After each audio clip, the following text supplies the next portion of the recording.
Now what I want to talk about is called the increase in entropy principle. So you'll see people putting a lot of meaning on this, like people talking about that the increase in entropy means that we're heading towards the end of the world. I don't think that you need to worry about this because you can't really interpret thermodynamic relationships in terms of society. So what we're trying to do here is we're trying to determine, one, will a process work? So will a process work?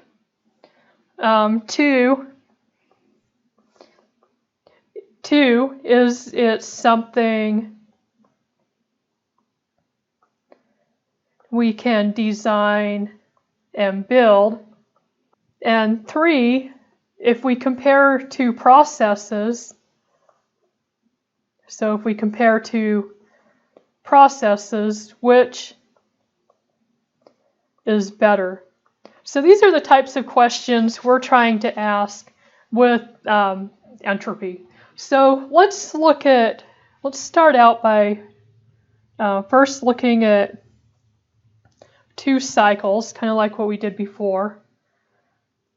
So we have, I'm going to say that this is 1 here, 2 here. So let's say that, I'm going to say that A goes from 2 to 1, and B goes from 1 to 2, so this is B. And then there's also a C process that goes from 1 to 2. And in our last example, we considered that all of these were internally reversible.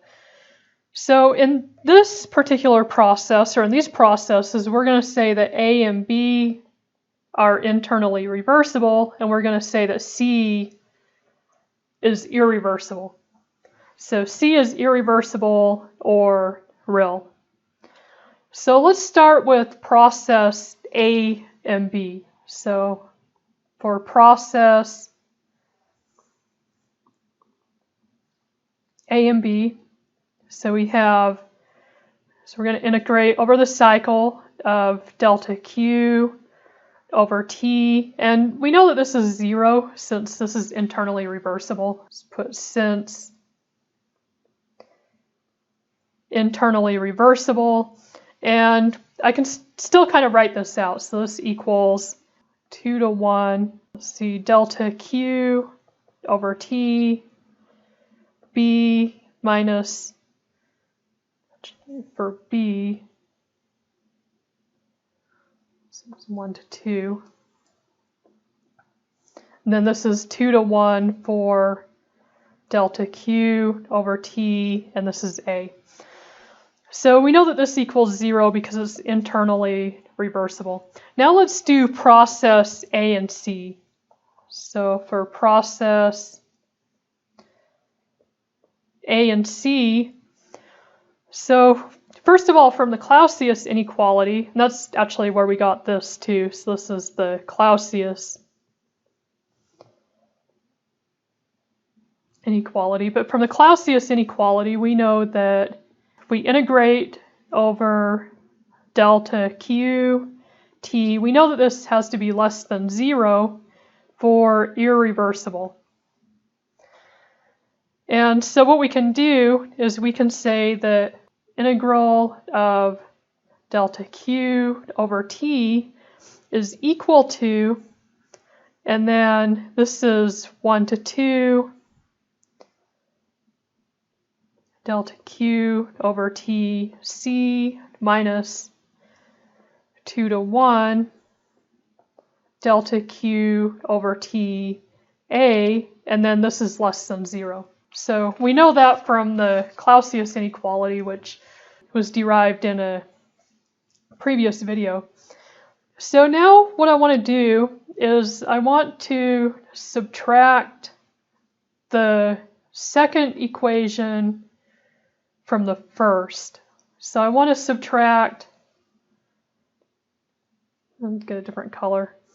So I want to subtract this one from this one. So if I do that, then I get that, so this is the integral of 1 to 2 delta q over t, and this is b minus, this is 2 to 1, yeah, and then delta q over a, and this is, I'm just going to say less than or equal to 0, but we know that this is really equal to 0 because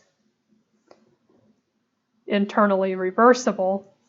And then we have minus, and then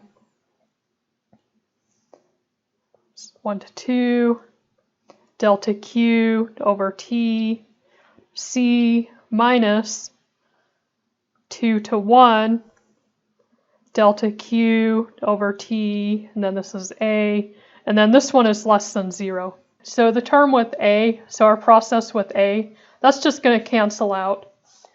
And so then we're left with,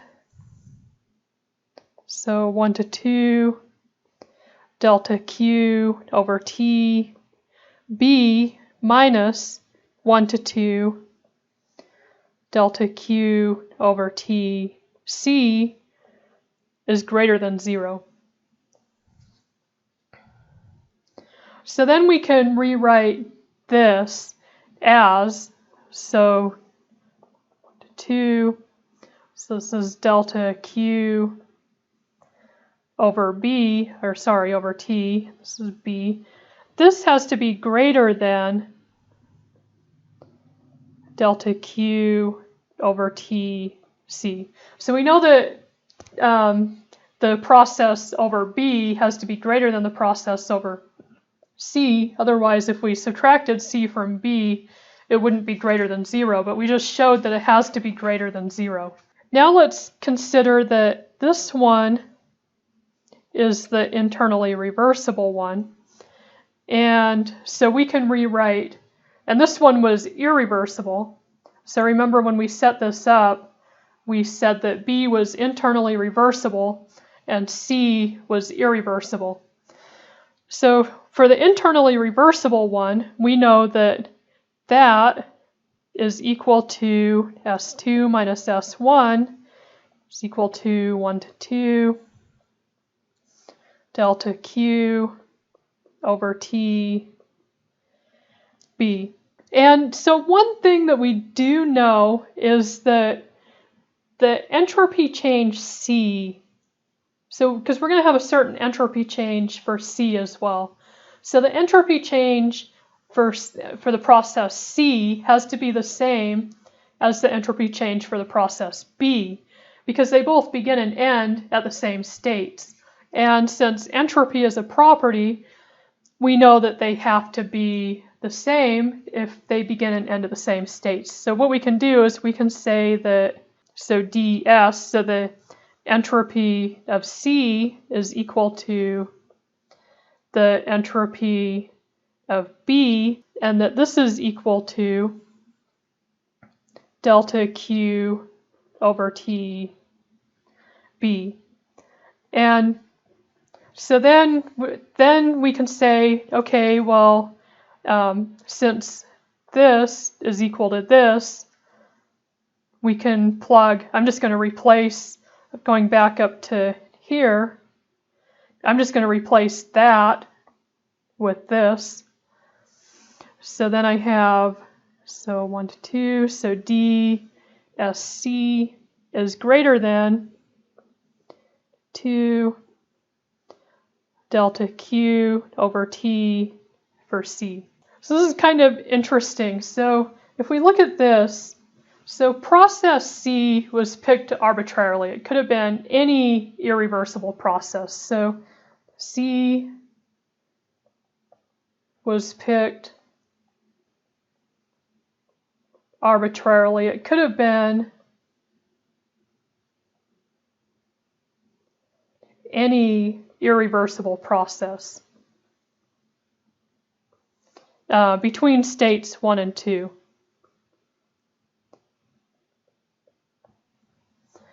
And so if we went through this analysis for a different process between state 1 and 2, we would still end up with the same relation. So what we can do is we can write this a little more general, so it applies to any process. So ds is greater than 1 to 2, and then delta q over t. This equation is valid for any irreversible process. So valid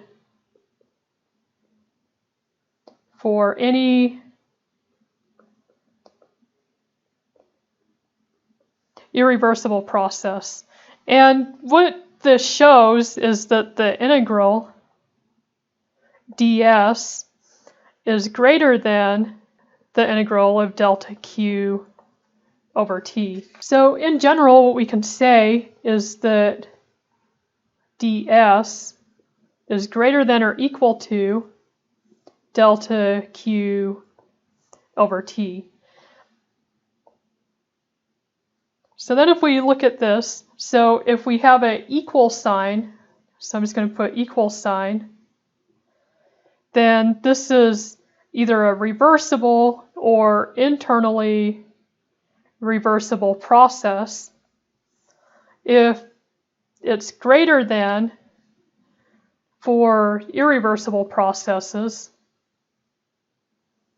and less than for impossible processes, so processes that violate the second law.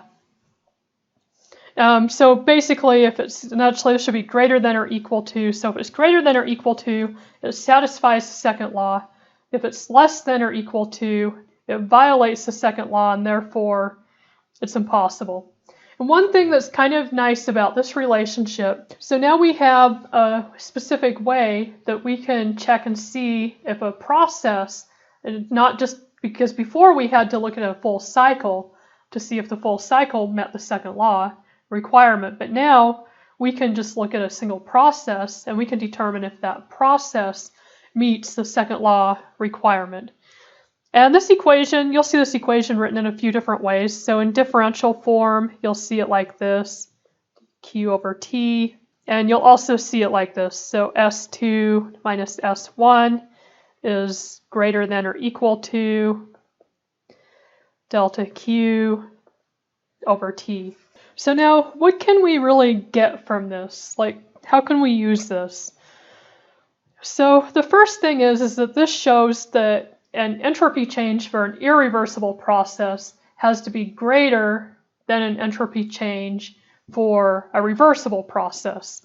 So for instance, for a reversible process, let's put that down. So for reversible, ds is equal to delta q over t, but for an irreversible process, ds is greater than delta q over t. And if we look here, this is the entropy change. So this is the property. This is what we're looking up on the tables.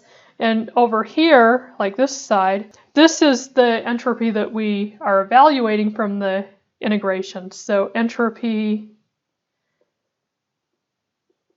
from integration. So what we've shown with this is that the entropy change for a real process has to be greater than the entropy change for an ideal process. So let's consider a real process that's irreversible.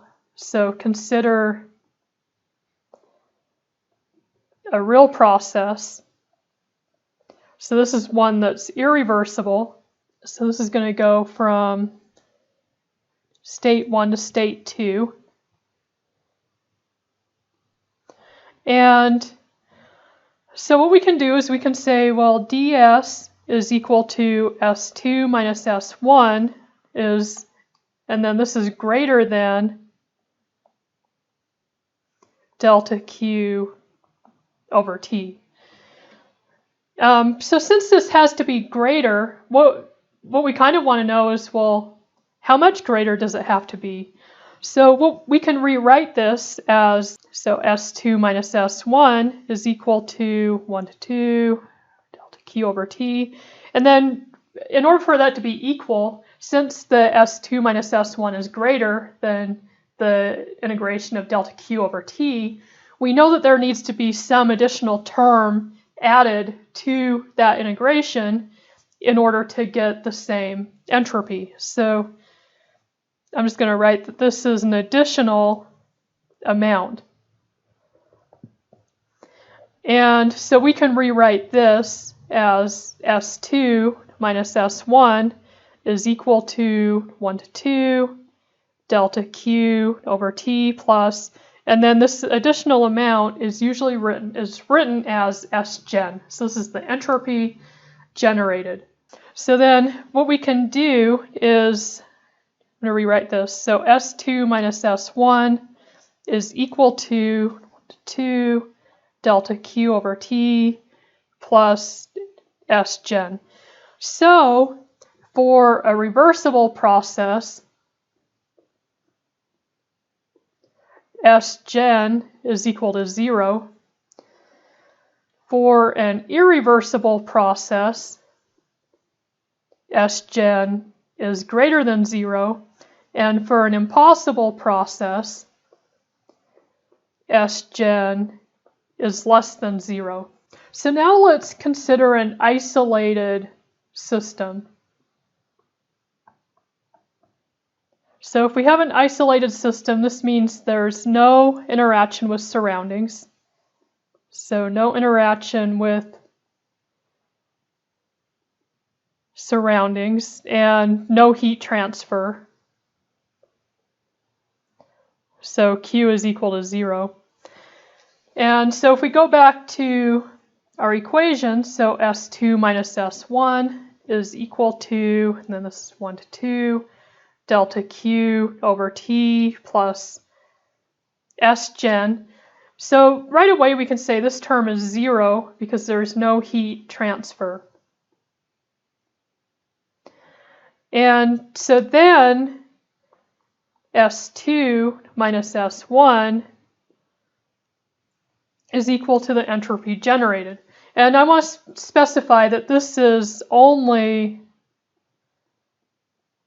for an isolated system. And the Sgen, so this has to be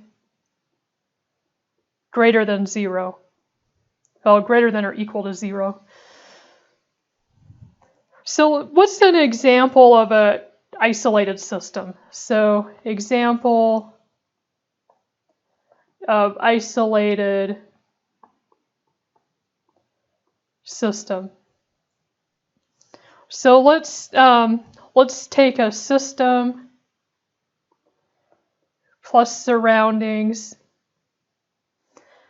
and we're going to say that this is our system. Then we're going to have S2 minus S1, and this is total, so this is for the system and the surroundings, is equal to the change in entropy of the isolated system. This is equal to Sgen, because remember for an isolated system, this term goes away. So this is just equal to Sgen. So this is equal to the change in entropy of the system plus the change in entropy of the surroundings, and this has to be greater than or equal to 0. And this is the system analysis. And this is the heat transfer between system and surroundings. So then we can write this as S2 minus S1 total is equal to the entropy generated is equal to the change in entropy of the system plus the change in entropy of the surroundings is greater than or equal to 0. So this is known as the increase in entropy principle. So if the entropy generated is greater than 0, it's an irreversible or real process. If the entropy generated is equal to 0, it's reversible, so it's ideal. And if the entropy generated is less than 0, it's impossible. So then a couple of questions. So how do we quantify this? So the change in entropy of the system. And so let's do that. So how to quantify the change in entropy of the system. So, well, this is pretty easy because entropy is a property. So if we know the initial and final states of the system, we can just look up the entropy. We can just look up the entropy values on the table, or we can use an equation of state. So the change in entropy of the system is equal to S2 minus S1. So now what about this one? So how do we quantify this one? So the change in entropy of the surroundings. So the way that we do this is so how to quantify S surround. Actually, this should be delta. So the change in entropy of the surroundings is equal to, and then this is 1 to 2, delta Q over T. It's internally reversible. And then this is just equal to, so since this is the surroundings, we're going to assume that, like, if heat's being transferred in or out of a reservoir, then that reservoir is constant temperature, so it's isothermal. So what we're going to do is assume no temperature change. So then this is going to be 1 over T, and then this is 1 to 2, delta Q. And so then this just equals the Q of the surroundings over the temperature of the surroundings. So this is an approximation for the change in entropy of the surroundings. So what we can do is we can write our total entropy change as S2 minus S1 total is equal to delta S total, which is equal to Sgen, which is equal to S2 minus S1 for the system, plus Q surround over T surround, and this is greater than or equal to 0. So this is the increase in entropy principle that is commonly used. So this is the increase in entropy principle that is commonly used. So basically what this means is that any real process, so irreversible or real process, has to be accompanied with a positive increase in entropy. If you had a negative increase, then that means you violate the second law and your system isn't possible. So every real process has to have a positive increase in entropy. And one thing I want to point out is that there's two terms here where we're calculating changes in entropy. And either one of those terms could be negative on their own. Like you could have a negative entropy generation for your system. The only thing is total, so both of them together have to be greater than. So in other words, if your entropy change in your system is negative, then the entropy change in your surroundings has to be greater than that, so that when you add them together, it's greater than 0.